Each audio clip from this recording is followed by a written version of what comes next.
Hello मित्रांनो, स्वागत आहे तुमचं एका नवीन व्हिडिओमध्ये. मित्रांनो, गोल्डमध्ये काम करत असताना आपल्याला 2 गोष्टी खूप महत्त्वाच्या लक्षात आलेल्या आहेत. काय? तर गोल्डचा ट्रेंड कसा आहे नेहमी अप ट्रेंड आहे. ठीक आहे. दुसरी महत्त्वाची गोष्ट म्हणजे गोल्ड 30% पर्यंत डाऊन येऊ शकतं मॅक्सिमम जर करेक्शन झालं तर. ओके. या 2 गोष्टी आपल्याला माहीत झाल्यात. आता हे आपण कशाच्या बेसवर काढलं हे कळण्यासाठी तुम्हाला मागचे व्हिडिओ जाऊन पाहावे लागतील. ते तुम्ही पाहू शकता आणि त्यातून तुम्ही हा अभ्यास सुरू करू शकता. आता गोल्डमध्ये काम करत असताना आपण एका पेअरमध्ये काम करतो. XAU USDमध्ये. ठीक आहे. हे काय आहे? एक फॉरेक्स पेअर आहे. फॉरेक्समध्ये काय आहे? मेटल पेअर आहे. ठीक आहे. आता लक्षात घ्या मित्रांनो, फॉरेक्स इंडियामध्ये फॉरेक्स काही लीगल नाहीये. आता आपल्याला हे फॉरेक्स करायचं असेल तर आपल्याला दुबईसारख्या देशांमध्ये जावं लागेल. दुबई आहे, सिंगापूर आहे, लंडन आहे. हे अशा ठिकाणी जाऊन आपल्याला हे ट्रेड करावं लागतं. आता जास्तीत जास्त ट्रेडर हे कुठे जातात? तर दुबईला जातात. कारण की दुबई ईझी पडतं, सोपं आहे. मॅनेज करणं सोपं आहे. त्यामुळे जास्तीत जास्त ट्रेडर दुबईला जातात. ठीक आहे. आता तो आपला प्रत्येकाचा वैयक्तिक प्रश्न आहे. दुसरी गोष्ट म्हणजे फंडेड अकाउंट आपण इंडियामध्ये राहून फंडेड अकाउंटमधून ट्रेड करू शकतो लीगल वेने. पण फंडेड अकाउंटचे जे काही रूल्स असतात हे खूप हार्ड असतात ट्रेडिंग करण्यासाठीचे. ठीक आहे. तर हा आपला चॉईस आहे.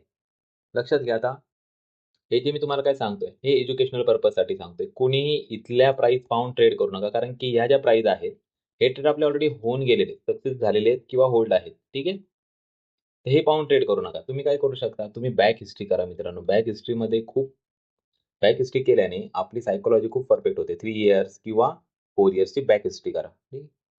दुसरी गोष्ट काय करा, एखादं डेमो अकाउंट ओपन करा. ते 3 महिने रन करा.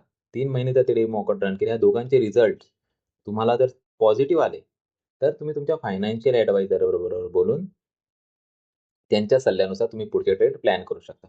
ठीक आहे. आता फास्टमध्ये आपण आपली स्ट्रॅटेजी समजून घेऊ. मित्रांनो, आपल्या स्ट्रॅटेजीचं नाव आहे एव्हरेजिंग स्ट्रॅटेजी. एव्हरेजिंग स्ट्रॅटेजी. आता ही संपूर्णपणे सायकॉलॉजिकल स्ट्रॅटेजी आहे मित्रांनो. आता एव्हरेजिंगच्या याच्यावरून लक्षात आलं असेल तुम्हाला, की कुठे आपण इथे एस-एल लावत नाही. आपण काय करतो, समजा एक एंट्री इथे झाली, दुसरी एंट्री इथे झाली, तिसरी एंट्री इथे झाली. तर आपण एव्हरेजिंग करत जात असतो. पण ते करत असताना सुद्धा आपली सायकॉलॉजी स्ट्राँग असावी लागते. हे नुसतं असं कुठे एव्हरेजिंग करून चालत नाही. ते परफेक्ट ठिकाणी एव्हरेज झालं पाहिजे. ओके. आता स्ट्रॅटेजी काय लक्षात घ्या. आपण सगळ्यात महत्त्वाचा एक सी चार्ट पाहतो. ठीक आहे.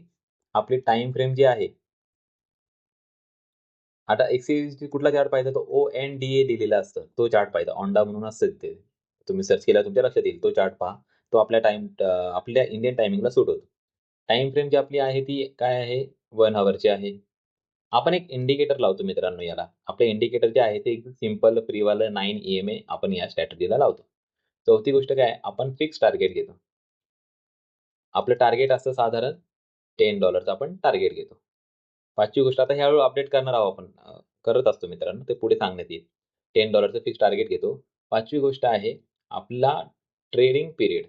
म्हणजे ट्रेडिंगचा जो टाईम आहे, कुठल्या टायमिंगमध्ये ट्रेडिंग करायचं, तो पिरियड आहे सकाळी 11:30 ते रात्री 12:30. ठीक आहे. या टायमिंगमध्ये जर आपल्याला ट्रेड मिळाला, तर तो आपण ट्रेड घेणार. ओके. 6वी गोष्ट आहे एव्हरेजिंग. की एका परफेक्ट प्राईसला आपल्याला एव्हरेजिंग करता आलं पाहिजे. ते आपण पुढे चार्टवरती शिकूयात. 7वी गोष्ट आहे तुमचा फंड बॅलन्स, फंड आणि तुमची लॉट साइज. Lot size. आता एक लक्षात घ्या, ह्या 2 गोष्टी करत असताना आपली स्ट्रॅटेजी आहे एव्हरेजिंग. म्हटल्यावर आपला फंड कसा पाहिजे? आपल्याला एव्हरेजिंग करण्यासाठी तो कॅपेबल पाहिजे. म्हणजे एक चांगला फंड पाहिजे. ठीक आहे.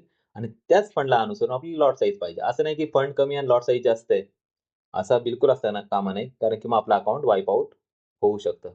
आता एक सोपं उदाहरण सांगतो तुम्हाला. जर सपोज तुमचा फंड जर 5,00,000 असेल, तर 0.01 ही तुमची लॉट साइज पाहिजे. ओके. हे लक्षात आलं इथपर्यंत? हे एकदम सोपं आहे मित्रांनो. यामध्ये अवघड काहीच नाहीये. ओके. तर आता ही स्ट्रॅटेजी आपण वापरतोय आपल्या एव्हरेजिंग. तर आपल्याला किती ट्रेड मंथली मिळू शकतात बाबा? तर 10 ते 12 ट्रेड आपल्याला ईझीमध्ये महिन्याला मिळतात. त्यातले 8 ते 10 ट्रेड आपलं टार्गेट अचीव्ह करतात आणि एखाद दुसरा ट्रेड आपला होल्ड सुद्धा होतो. ओके. त्या होल्ड झालेल्या ट्रेडला काही घाबरायचं नाही. आता बघा, आपले मागच्या महिन्यात जे ट्रेड होल्ड झाले होते, ते आता सगळे निघालेले आहेत. सगळे ट्रेड आपले पॉझिटिव्हमध्ये, प्रॉफिटमध्ये क्लोज झालेले आहेत. लक्षात आलं? महिन्याला आपल्याला साधारणतः सपोज तुम्ही 5,00,000 लावले, तर 1.5% किंवा 2% म्हणू आपण, 2% ते 3% आपल्याला आरामात यांच्या मधोमध आरामात इझीमध्ये आपल्याला रिटर्न निघतात. ओके. पण ते आपण व्यवस्थित काम केलं पाहिजे. आणि हे सगळं करण्यासाठी मित्रांनो, हे अचीव्ह करण्यासाठी आपल्याकडे पाहिजे डिसिप्लिन. डिसिप्लिन म्हणजे काय? ज्याप्रमाणे आपल्याला सांगितलेलं आहे, आपण त्या स्ट्रॅटेजीचा वापर त्याचप्रमाणे केला पाहिजे. ठीक आहे? अर्थात तुम्ही तुमची बॅक हिस्ट्री करा, तुम्ही तुमचा अभ्यास करा आणि त्यानंतर तुम्ही ही स्ट्रॅटेजी तुम्हाला योग्य वाटली तर पुढे कंटिन्यू करा. आता स्ट्रॅटेजी अशी मित्रांनो, सपोज हा 9 EM आहे. हा 9 EM आहे. आणि ह्या ज्या कॅन्डल्स बनत चाललेत, green candle, red candle, green candle, red candle आणि सपोज अशी एखादी ग्रीन कॅन्डल 9 EM ला क्रॉस करून वरती क्लोज झाली. ओके. ही ग्रीन पाहिजे. ही जी कॅन्डल आहे ना मित्रांनो, ही नेहमी काय पाहिजे?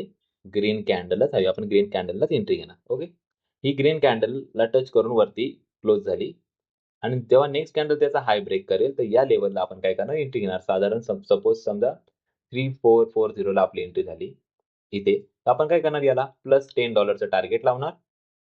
म्हणजे आपलं टार्गेट झालं 3450 आणि आपण करणार वेटिंग. वेटिंग काय? आपण 2 गोष्टींचं वेटिंग करणार मित्रांनो. एक तर आपलं टार्गेट अचीव्ह व्हावं इथून इथपर्यंत किंवा आपल्याला खाली एव्हरेजिंगला चान्स मिळावा.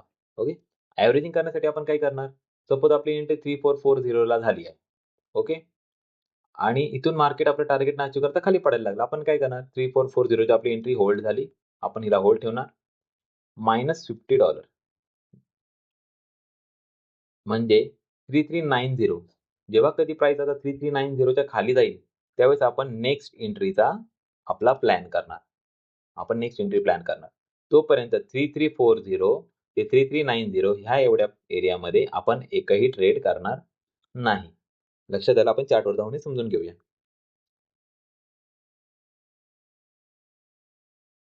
आता जर तुम्ही आपले मागचे व्हिडिओ पाहिले तर तुमच्या लक्षात येईल की आपली 3399 ची एंट्री होल्ड होती. त्याचं टार्गेट आपलं अचीव्ह झालेलं आहे. आता आपल्याकडे एकही एंट्री होल्ड नाहीये. ओके. परवापर्यंत. आता बघा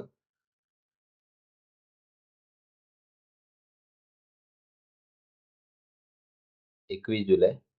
आता आपला टायमिंग पिरियड काय आहे? 11:30. 11:30 साधारण इथे झालेले आहेत. ठीक आहे. 11:30 कॅन्डल टच आहे. आपण काय केलं? त्याचा हाय ब्रेक होण्याची वाट पाहिली. ही 11:30 ची कॅन्डल इथे टच आहे मूव्हिंग एव्हरेजला. ओके. इथे आपण याचा हाय ब्रेक होण्याची वाट पाहिली. जसा याचा हाय ब्रेक झाला, आपण एंट्री घेतली 3374 ला. ओके. 3374 ला एंट्री झाल्यानंतर आपण ह्याला $10 टार्गेट लावलं.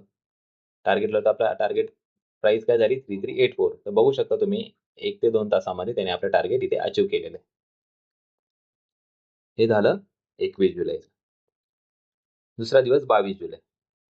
22 जुलै 11:30 कुठे कुठे वाजले? इथे 11:30, 12:30, 1:30, 2:30, 3:30, 4:30. 4:30 ची कॅन्डल पाहू शकता तुम्ही.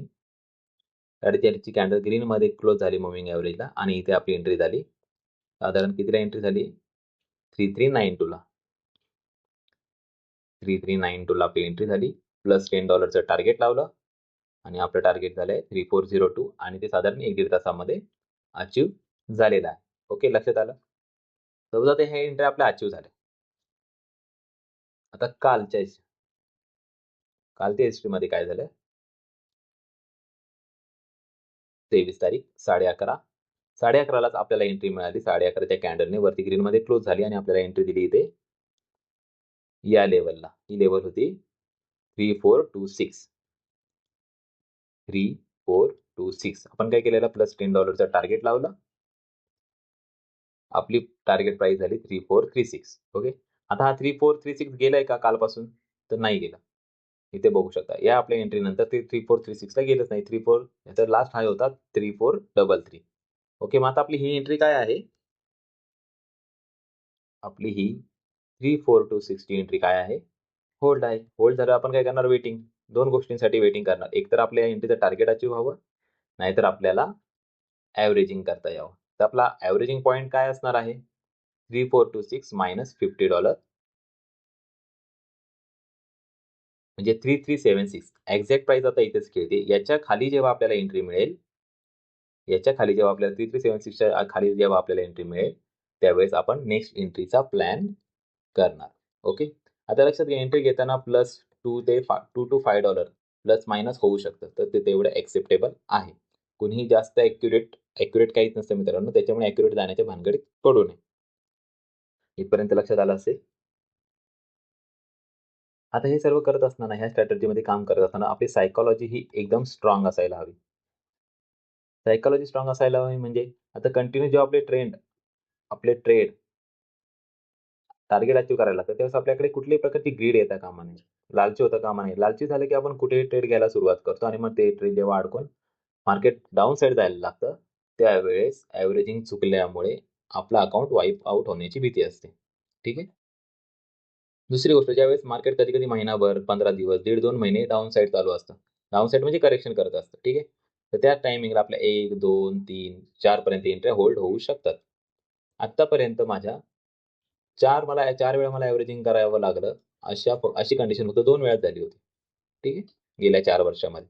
साधारण 2 ते 3 एव्हरेजिंगमध्येच आपलं मार्केट परत पुन्हा वर अपसाइड जातं आणि आपले टार्गेट हे अचीव्ह व्हायला सुरुवात होते. बरं, हे एव्हरेजिंग डाउन साइडला होत असताना पण आपल्याला कुठे फिअर येता कामा नये. No greed, no fear. तेव्हा आपली सायकॉलॉजी स्ट्राँग होऊन आपण एक प्रॉफिटेबल ट्रेडर होऊ शकतो.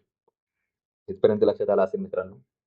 मित्रांनो, कमेंटमध्ये सांगा हा व्हिडिओ कसा वाटला? तुम्हाला काही कळलं, नाही कळलं, हे सर्व कमेंटमध्ये सांगा. याचे उत्तर मला द्या. तुम्हाला अजून काही शंका असतील तर त्यासुद्धा मला कमेंटमध्ये विचारा. भेटूया अशाच एका इम्पोर्टंट व्हिडिओमध्ये.